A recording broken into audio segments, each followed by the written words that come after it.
Hello and welcome to SPMIS Academy. Today we'll analyze important newspaper articles of 24th July 2023. Please note you can download the PDF version of today's newspaper analysis by clicking the link given in the comment section. This is the list of the topics that we will be covering from today's newspaper. And the first article is a quote given by Bal Gangadhar Tilak. Swaraj is my birthright and I shall have it. Swaraj मेरा जन्म सिद्ध अधिकार है। तो ये coat आपने जरूर सुना होगा। आपको पता है इंडियन एक्सप्रेस में हर मंडे को एक कोट आता है और जिसको हम लोग कवर करते हैं अगर वो एग्जाम पर्सपेक्टिव से इम्पोर्टेंट है तो ये कोट मुझे एग्जाम पर्सपेक्टिव से इम्पोर्टेंट लगा। This is important from Indian history perspective GS paper 1 essay और एथिक्स में भी इसका इस्तेमाल किया जा सकता है। तो किस कॉन्टेक्स्ट में ये कोट आया है वो भी जरा देखते हैं। कल यानी कि 23 July was birth anniversary of बाल गंगाधर तिलक। उसी कॉन्टेक्स्ट में बाल गंगाधर तिलक जी का दिया हुआ जो सबसे पॉपुलर कोट है, स्वराज मेरा जन्म सिद्ध अधिकार है, वो आज हम कवर करेंगे। तो the quote read something like this: Swaraj is my birth right and I shall have it. और ये जो कोट है ये बाल गंगाधर तिलक जी ने दिया था 1916 में। तो थोड़ा सा और इसको एक्सप्लोर करते हैं। बिफोर वी मूव फॉरवर्ड, बाल गंगाधर तिलक जी को लोकमान्य का जो उपाधि है, द एपिथेट ऑफ लोकमान्य, वो कैसे मिला वो भी ब्रीफली देख लेते हैं। देखिए, Bal Gangadhar Tilak ji was a leader of Indian National Congress from Bombay Presidency और 1897 में बॉम्बे और पुणे वाले एरिया में प्लेग काफी तेजी से फैल रहा था। कई सारे लोगों की उसमें जान भी चली गई थी और उस दौरान मिस्टर रैंड नाम के असिस्टेंट कलेक्टर ऑफ पुणे, तो ये एक फॉर ब्रिटिशर थे, ब्रिटिश ऑफिसर थे मिस्टर रैंड, और he was assistant collector of Pune region that time. और उन्होंने काफी ब्रूटल तरीके अपनाए प्लेग को सप्रेस करने के। ब्रूटल तरीके से मेरा मतलब है कि जिस इंसान पे भी थोड़ा भी शक होता था, मतलब एडमिनिस्ट्रेशन इतना स्ट्रिक्ट तरीका अपनाया था प्लेग को सप्रेस करने का कि जिस इंसान पे थोड़ा भी शक होता था इन लोगों को, उसको ये लोग आइसोलेट कर देते थे, खाना पीना नहीं देते थे। उस चक्कर में कई सारे ऐसे लोगों की भी डेथ हो जा रही थी जो एक्चुअली में प्लेग से इन्फ्लिक्टेड नहीं थे।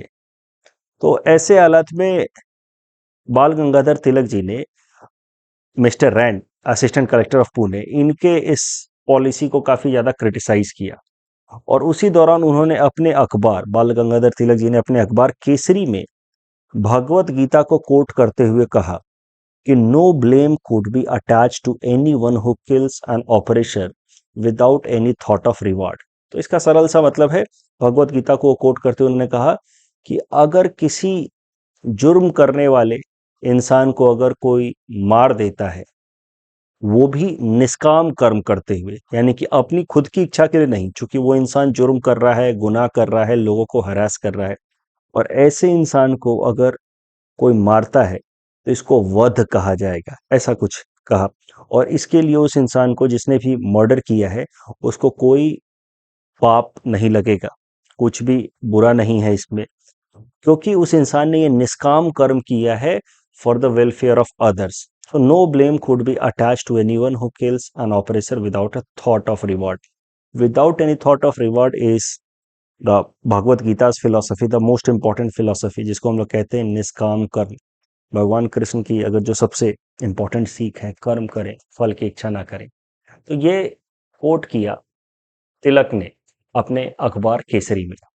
इसको पढ़ने के बाद चापेकर ब्रदर्स, ये दो भाई चापेकर ब्रदर्स, इन्होंने मिस्टर रैंड को मार दिया और इस कारण से तिलक के खिलाफ फिर इंसाइटमेंट ऑफ मर्डर के चार्ज लगाए गए। चापेकर ब्रदर्स के खिलाफ तो मर्डर का केस लगा ही, तिलक के खिलाफ भी मर्डर करने के लिए लोगों को भड़काने का केस लगा, क्योंकि उन्होंने ऐसी बात लिखी अखबार में जिस कारण से लोग जो है इंसाइट हुए और उन्होंने फिर ये रैंड मर्डर केस में पार्टिसिपेट किया। तो तिलक के खिलाफ भी एलिगेशंस लगे और बाल गंगाधर तिलक को 18 महीनों की सजा हुई। इसी एलिगेशन के दौरान या इसी सेंटेंसिंग के दौरान जो भी ट्रायल हुआ उसमें तिलक के सारे आर्गुमेंट्स कोर्ट के अंदर वो अखबारों में छपते रहे, उनके खुद के अखबारों में भी छपते रहे, जिसको पढ़ पढ़ के लोगों के बीच में तिलक की पॉपुलैरिटी काफी बढ़ गई। और इसी कारण से बाल गंगाधर तिलक जी को लोकमान्य का उपाधि मिल गया उसी वक्त जब ये केस चल रहा था, ये ट्रायल चल रहा था, तो बाल गंगाधर तिलक जी के जो आर्ग्यूमेंट्स हैं कोर्ट में अगेंस्ट ब्रिटिश गवर्नमेंट या उनके तौर तरीके, उसको लेकर के लोगों के बीच में काफी ज्यादा पॉपुलैरिटी हुई। And during that time only बाल गंगाधर तिलक वॉज नोन एज लोकमान्य बाल गंगाधर तिलक। तो थोड़ा और डिटेल में देखते हैं। As I said he was born on 23 July 1856। Lawyer, scholar, journalist, ये सब हिस्ट्री की चीजें आप जानते हैं। और दो इम्पोर्टेंट अखबार जो वो पब्लिश करते थे, Kesari in Marathi and Maratha in English. और बाल गंगाधर तिलक जी ने इंडियन नेशनल कांग्रेस को ज्वाइन किया 1890 में। उस टाइम में कांग्रेस का जो अप्रोच था वो काफी मॉडरेट अप्रोच कह सकते हैं आप। वो उस टाइम के लीडर्स मॉडरेट लीडर्स कहे भी जाते थे, who were basically demanding reforms in British administration. उस टाइम में कोई आजादी या स्वराज की बात नहीं होती थी। सो जिस वक्त बाल गंगाधर तिलक जी ने कांग्रेस ज्वाइन किया था, तो Congress was an organization seeking reforms in British administration and little bit increased representation of Indians in British administration। और स्टार्टिंग में तिलक ने भी वही अप्रोच अपनाया, but with passage of time Tilak grew impatient. Tilak को ये मॉडरेट लीडर्स जो थे, उनका ये प्रेयर और पिटीशन वाला तौर तरीका समझ नहीं आ रहा था। तिलक को लग रहा था इससे कुछ भी हमें फायदा नहीं मिलने वाला है। और कांग्रेस में और भी ज्यादा जो जिनको हम लोग गरम दल कहते हैं, आई होप आपने हिस्ट्री तो पढ़ी है, नरम दल एंड गरम दल। नरम दल मतलब मॉडरेट्स एंड गरम दल मतलब एक्सट्रीमिस्ट। तो एक्सट्रीमिस्ट और भी लीडर्स मिले तिलक के साथ, बाल गंगाधर तिलक के साथ लाला लाजपत राय एंड बिपिन चंद्र पाल। और फिर बनी ये ट्रायो का तिकरी, लाल बाल पाल, लाला लाजपत राय, बाल गंगाधर तिलक एंड बिपिन चंद्र पाल। और फिर धीरे धीरे कांग्रेस के अंदर एक डिवीजन सा आने लगा, जिसमें दो टाइप के लीडर्स होने लगे। One who were moderates, who believed in prayer and petition approach and whose expectation was to get little reforms in British administration in India and more representation of Indians in British administration in India। जबकि वही extremist leaders mainly led by Lal Bal Pal, they wanted some radical changes in British administrative system। Basically they wanted complete revolution, they wanted Swaraj. ऐसी ये बातें कही नहीं जा रही थी, स्वराज शब्द बहुत लेट जाकर के लोगों ने सीधा सीधा इस्तेमाल करना शुरू किया। बाल गंगाधर तिलक ने तो काफी लेट जाकर के 1916 में दिया।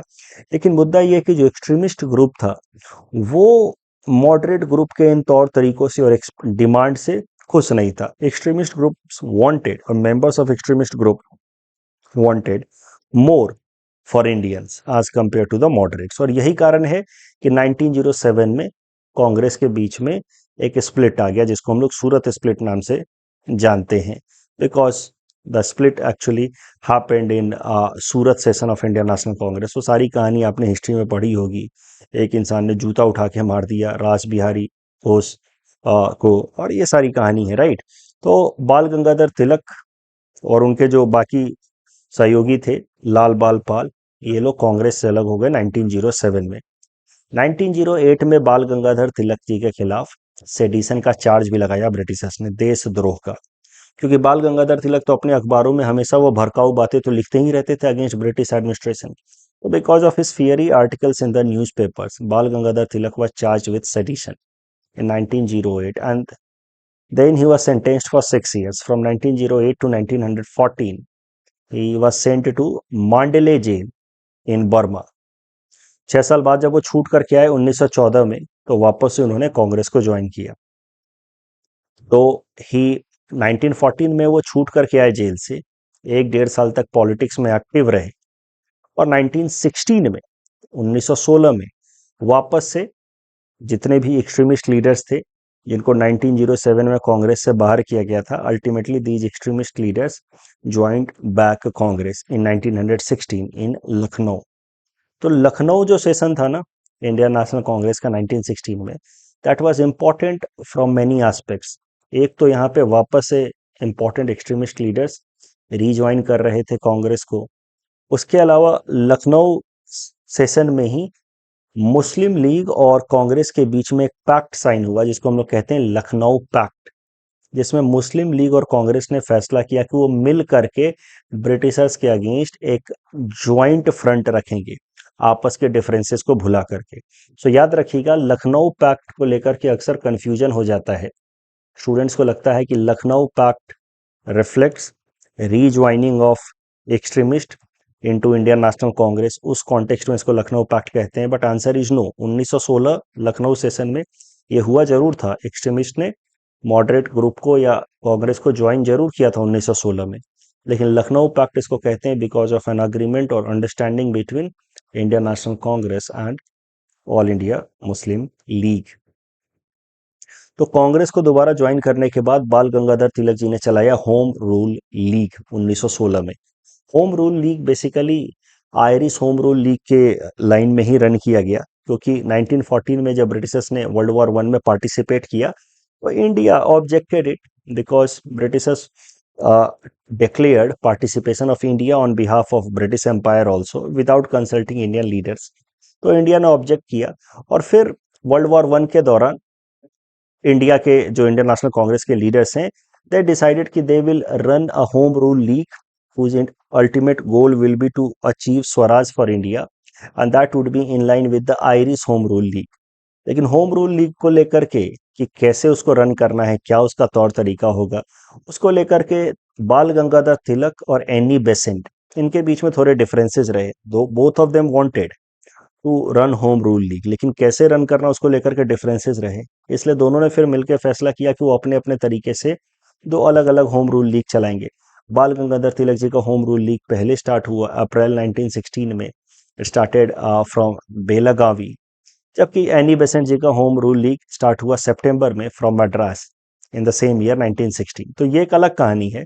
मुद्दा यह है कि जब होम रूल लीग को लॉन्च कर रहे थे बाल गंगाधर तिलक 1916 में बेलगावी में, उस वक्त बाल गंगाधर तिलक ने आवाज उठाई कि हम होम रूल लीग इसलिए लॉन्च कर रहे हैं क्योंकि अल्टीमेटली हमारा गोल है, उद्देश्य है इंडियंस के लिए स्वराज हासिल करना।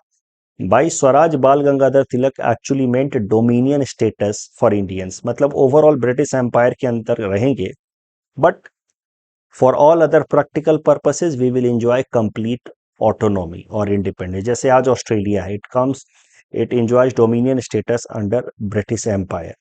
तो for all practical purpose it is an independent autonomous country but under overall British Empire. तो इस तरीके का स्वराज का डिमांड रखना चाह रहे थे बाल गंगाधर तिलक जी while launching his home rule league in Belagavi in 1916।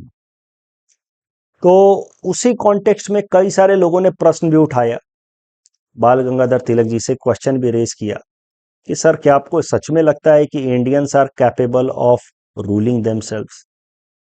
लोगों ने यह भी कहा कि सर आपको नहीं लगता कि ब्रिटिश रूल से भारत का फायदा ही हुआ है।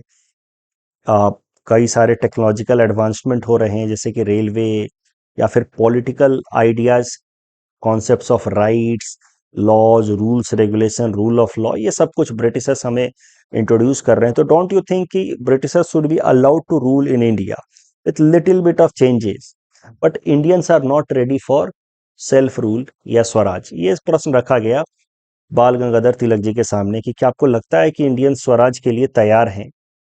तो उस पे बाल गंगाधर तिलक जी ने जवाब देते हुए ये कोट दिया था कि Swaraj is birth right, my birth right and I shall have it. तो स्वराज मेरा जन्मसिद्ध अधिकार है। सवाल तो ये उठता ही नहीं है कि हम उस लायक हैं या नहीं हैं। इंपॉर्टेंट ये है कि ये हमारा जन्मसिद्ध अधिकार है, भले हम उतने अच्छे से रूल करें ना करें। Indians did not have to prove that they were capable of ruling themselves और they would govern themselves better than British. ये साबित करने वाली बात ही नहीं है। Simply put, freedom is an inalienable birthright and every Indian was entitled to that right। ये सवाल ही नहीं उठता कि हम अपने आप बेहतर गवर्नेंस कर पाएंगे कि नहीं कर पाएंगे, लेकिन मुद्दा यह है कि स्वराज हर इंसान का अपना जन्मसिद्ध अधिकार है और वो हमें जरूर लेकर के रहना चाहिए। तो ये था ये था तिलक का idea of Swaraj, some sort of dominion status. लेकिन हिस्ट्री के अंदर स्वराज एक ऐसा शब्द रहा है जिसके कई सारे आ, आ, अब तरीके, कई सारे उसके एक्सप्लेनेशंस रहे हैं, कई सारी उसकी मीनिंग रही है। As per understanding of different leaders, यानी कि अलग अलग लीडर स्वराज को अलग अलग तरीके से एक्सप्लेन करते रहे। तो जो सबसे बड़ा डिफरेंस रहा है स्वराज की अंडरस्टैंडिंग में, वो रहा है बिटवीन तिलक का understanding of swaraj and Gandhian understanding of swaraj. Bal Gangadhar Tilak का जो स्वराज था, that was basically asking for dominion status और some sort of autonomy under overall British Empire, यानी कि बाल गंगाधर तिलक का जो स्वराज था, that was political in nature, political swaraj वो डिमांड कर रहे थे। जबकि महात्मा गांधी का अगर आप स्वराज देखें, तो महात्मा गांधी का जो स्वराज था, that was basically self restraint, self control, duty oriented personality. तो महात्मा गांधी का स्वराज का मतलब था हमारा खुद के ऊपर राज, हमारे शरीर के ऊपर राज, हमारे मन के ऊपर राज, मन के ऊपर कंट्रोल। अब महात्मा गांधी के स्वराज की ही मैं बात कर रहा था शनिवार को, जो मैंने मणिपुर पे जो मणिपुर केस है उसमें वीडियो बनाया था, वहां पे मैंने बात की थी सोक्रेटस की, unexamined life is not worth living. वहां से मैंने philosophical dimension of human explain किया था, but that is very much similar to Gandhian idea of Swaraj. Philosophical dimension of human and Gandhian idea of Swaraj are very very similar. कैसे? Gandhian Swaraj भी यही कहता है कि हमें दुनिया में बाकी चीजों पे पॉलिटिकल रूल है, हमारा अपनी पार्टी है, अपनी सरकार है, हम वोट करके अपनी सरकार को चुन सकते हैं, वो तो एक पॉलिटिकल कॉन्सेप्ट ऑफ स्वराज है, which is a very limited understanding of Swaraj. But Swaraj का सबसे पहला और मुख्य पर्पस होना चाहिए हमारा खुद के ऊपर राज, खुद के ऊपर राज, यानी कि हमारा शरीर और हमारे मन के ऊपर राज। और अगर सबने स्वराज हासिल कर लिया अपने ऊपर, वही मैं बता रहा था कि animals are driven by instinct but humans have capability to think, control their instinct. इसी को गांधी जी ने कहा self restraint.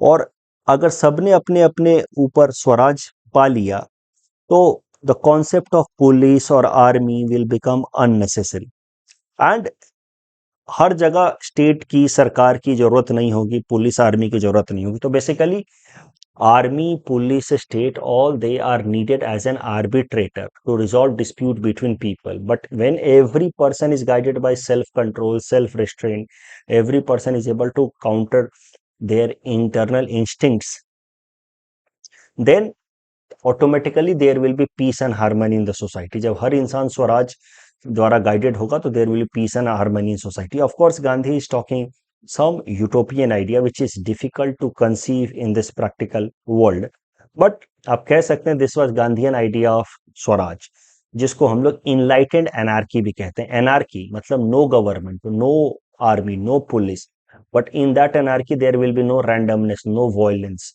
There will be an enlightened society.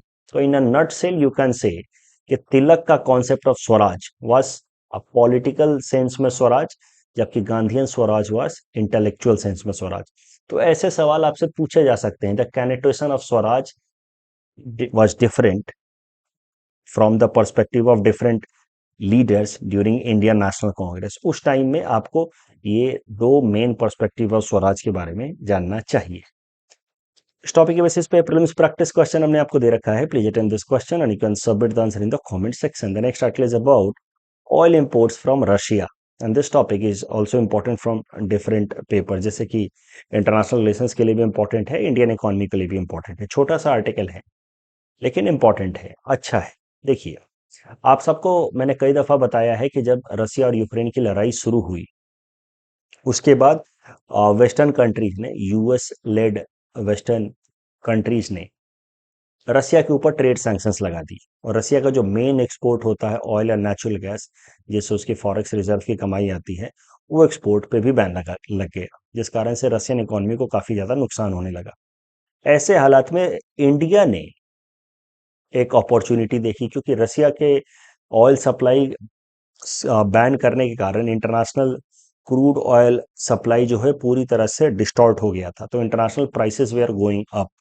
ऐसे टाइम में had India not adopted a very aggressive and realist foreign policy, तो Indian economy में बहुत massive inflation देखने को मिल सकता था, and that inflation could have been pushed because of increased crude oil prices, क्योंकि रसिया सप्लाई कर नहीं पा रहा था। और इंटरनेशनल मार्केट में क्रूड ऑयल के प्राइसेस डिस्टॉर्ट हो चुके थे।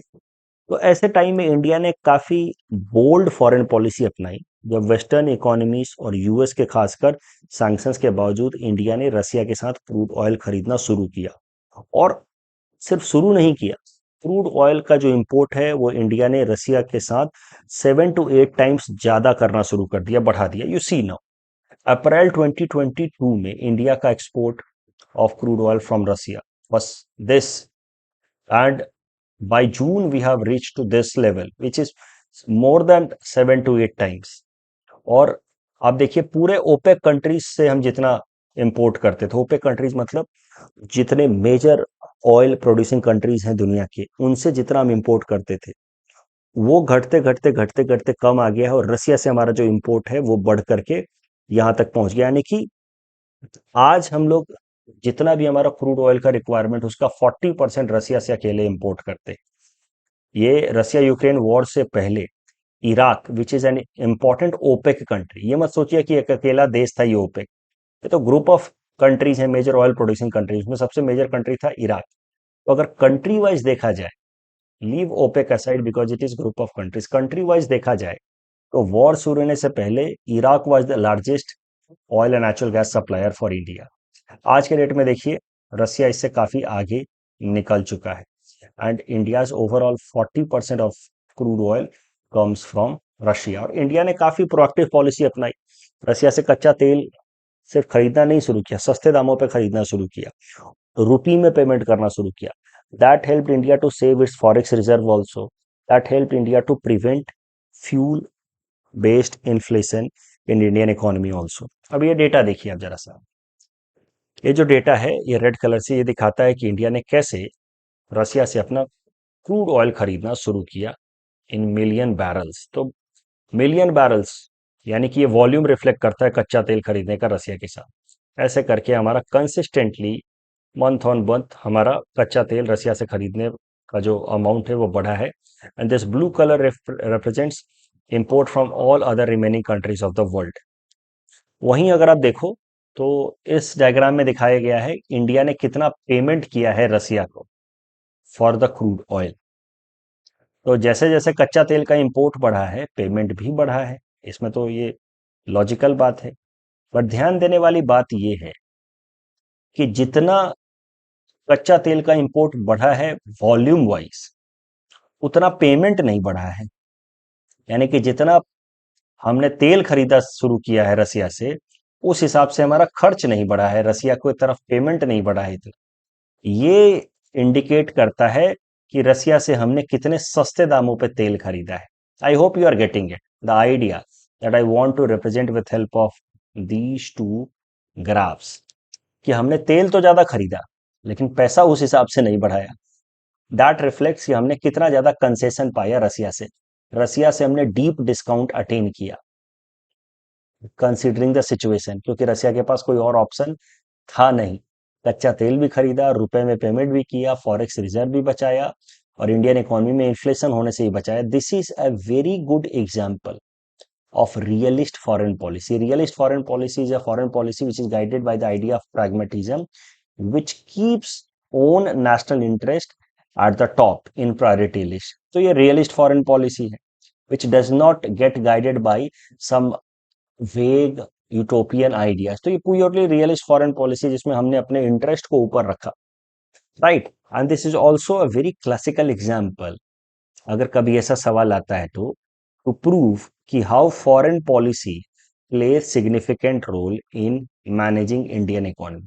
आप यकीन भी नहीं कर सकते, आप सोच भी नहीं सकते, अगर इंडिया ने रसिया से कच्चा तेल नहीं खरीदना शुरू किया होता, वो भी कंसेशनल रेट पे, तो हो सकता था कि पेट्रोल 140, 150, 160 रुपए लीटर पहुंच जाता, जिसका इंडियन इकोनॉमी में भयंकर तरीके से इन्फ्लेशन देखने को मिल सकता था। 8 से 9% तक सीपीआई बेस्ड इन्फ्लेशन, ये जिसको हम लोग रिटेल इन्फ्लेशन कहते हैं, वो हो सकता था, जिसका हमारे ग्रोथ पे बहुत ज्यादा नेगेटिव असर पड़ता। तो इस टॉपिक के बेसिस पे प्रीलिम्स प्रैक्टिस क्वेश्चन हमने आपको दे रखा है, please run this question and you can submit the answer in the comment section. तो I think I had given that revision thing also. I will give in the final PDF. I don't know why it is not coming here. The next article is about stem cell research for HIV cure. तो stem cells क्या होते हैं? देखिए, हमारे body के अंदर कुछ ऐसे सेल्स होते हैं जिनके पास कैपेबिलिटी होती है कि वो मल्टीप्लाई हो करके, डिवाइड हो करके अलग अलग डॉटर सेल्स बनाए। तो ऐसे सेल्स को कहते हैं हम लोग स्टेम सेल्स। आपको एक बात तो पता ही है कि cells are the smallest structural unit in our body. Some cells which are known as stem cells are those which can multiply and generate other daughter cells. उनको हम लोग कहते हैं stem cells. No other cell in our body has the natural ability to generate new cell types. अब जो stem cell होता है वो दो टाइप का होता है जी। एक होता है embryonic stem cell. Embryonic stem cell is retrieved from unused embryos. Unused embryos कब मिलते हैं? अबॉर्शन के दौरान। अगर कोई लेडी अबॉर्शन कराती है तो अनयूज्ड एम्ब्रॉयज से हमें मिलते हैं एम्ब्रॉयनिक स्टेम सेल्स। और ये जो एम्ब्रॉयनिक स्टेम सेल्स होते हैं दे आर प्लूरीपोटेंट। प्लूरीपोटेंट से हमारा मतलब है कि they have capability to divide and generate different kinds of tissues that may ultimately help in formation of different kinds of organs.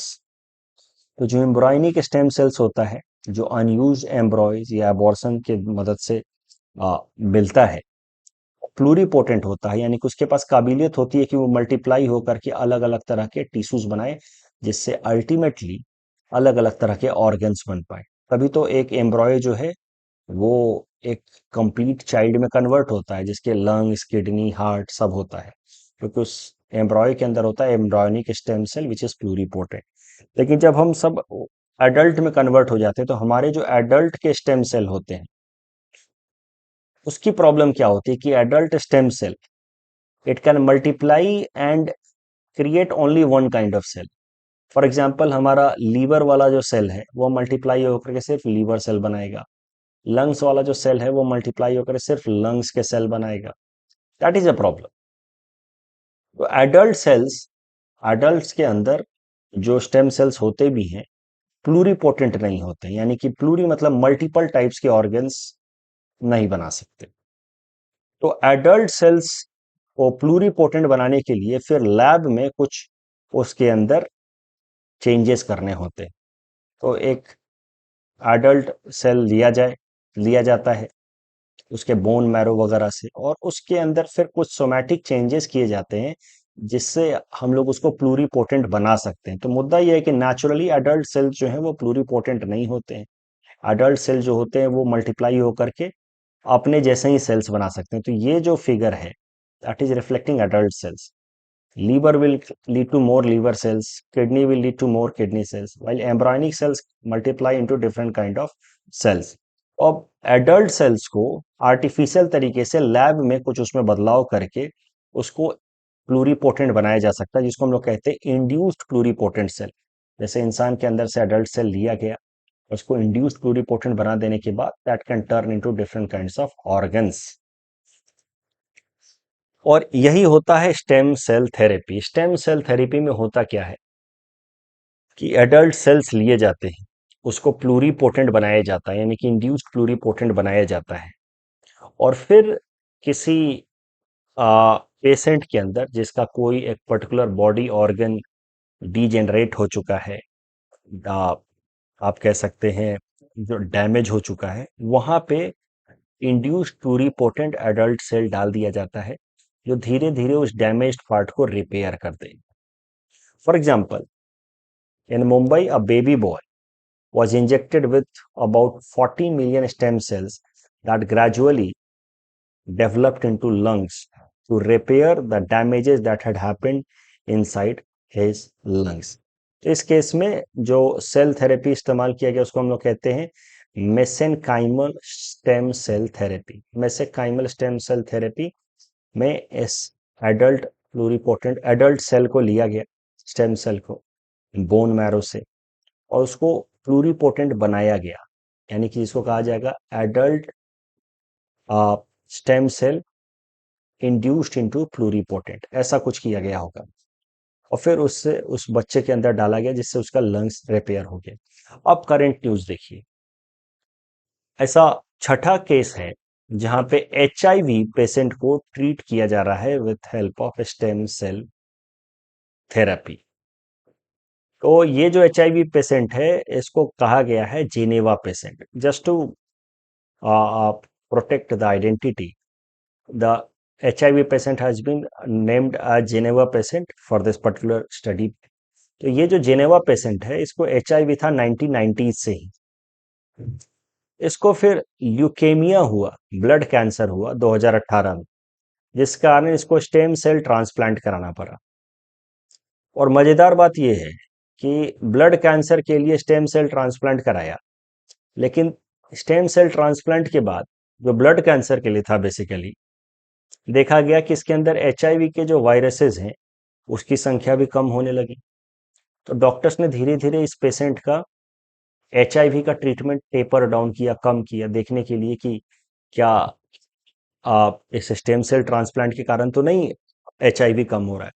और डॉक्टर्स आर सरप्राइज्ड और happy to सी ये stem cell transplant के कारण, ये स्टेम सेल ट्रांसप्लांट किया गया था leukaemia के लिए, ब्लड कैंसर को ट्रीट करने के लिए, लेकिन इसी प्रोसेस में इस जेनेवा पेशेंट के ब्लड के अंदर HIV जो वायरसेस हैं उसकी संख्या भी कम हो गई, और पिछले 20 महीनों से तो HIV वायरस के कोई पार्टिकल्स इसके ब्लड में दिखे भी नहीं है। तो मुद्दा यह है कि perhaps the stem cell transplant has resulted into treatment of HIV in this Geneva patient.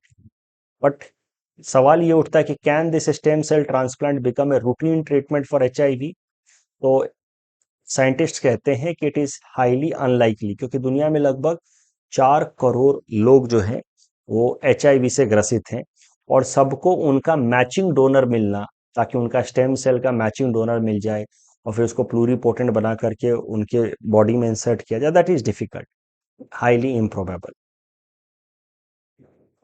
Again यहाँ पे वो जो हमारा रिवीजन पेज है वो मिसिंग है, I will put it in the final PDF। इस टॉपिक के बेसिस पे प्रीलिम्स प्रैक्टिस क्वेश्चन हमने आपको दे रखा है, please done this question and you can submit the answer in the comment section. The next article is about Assam economy, which is about to surpass Punjab in next 2 years. तो this topic is important from our syllabus GS paper 5 Assam issues point of view. देखिए, छोटा सा news है, हाल फिलहाल में हमारे chief minister Himanta Biswa Sharma साहब ने बताया कि आसाम की इकोनॉमी 17th नंबर पे पहुंच चुकी है by replacing Chhattisgarh, and very soon in about 2 to 3 years Assam will surpass Punjab. ये बहुत बड़ी बात होगी। अब ये छोटा सा न्यूज है, आप देखिए आसाम अभी प्रेजेंटली, इस ये डेटा थोड़ा पुराना है, मुझे इससे ज्यादा अपडेटेड डेटा मिला नहीं, 1 साल पुराना डेटा है। इस डेटा के हिसाब से आसाम की इकोनॉमी 18वें नंबर पे है in terms of GSDP, gross state domestic production. Assam की इकोनॉमी 18 से अब जंप कर चुकी है 17th पे। Assam is currently placed at 17th position, and it is expected कि next 2 to 3 years Assam will surpass Punjab also. इस तरह के सवाल, रैंकिंग बेस्ड सवाल या ऑर्डर बेस्ड सवाल वो पूछ लेते हैं, क्योंकि ये करंट न्यूज में है ना, तो प्रीलिम्स में भी आपसे पूछ देगा arrange the following states in terms of increasing और डिक्रीजिंग ऑर्डर ऑफ GSDP। और मेन्स आंसर राइटिंग में तो आपको अंदाजा होना ही चाहिए कि हमारा इकोनॉमी, आसाम का इकोनॉमी कहाँ स्टैंड करता है। नॉन फंजिबल टोकन से रिलेटेड ये क्वेश्चन था। With respect to non fungible token, they can be traded और एक्सचेंज एट इक्विवेलेंसी। यहाँ जाकर के स्टेटमेंट गलत हो गया, तो तीसरा स्टेटमेंट गलत होते ही एक्सक्लूजन मेथड से हम लोग करेक्ट आंसर तक अराइव कर आ जाएंगे, that is answer A, 1 and 2 only. And again चीता आपको पता है it is not naturally found in India, तभी तो हम लोगों ने नामीबिया और साउथ अफ्रीका से उनको ट्रांसलोकेट कराया है। तो चीता को एलिमिनेट करते ही we get the correct answer, that is option B। That's all from our side for today, thanks for watching.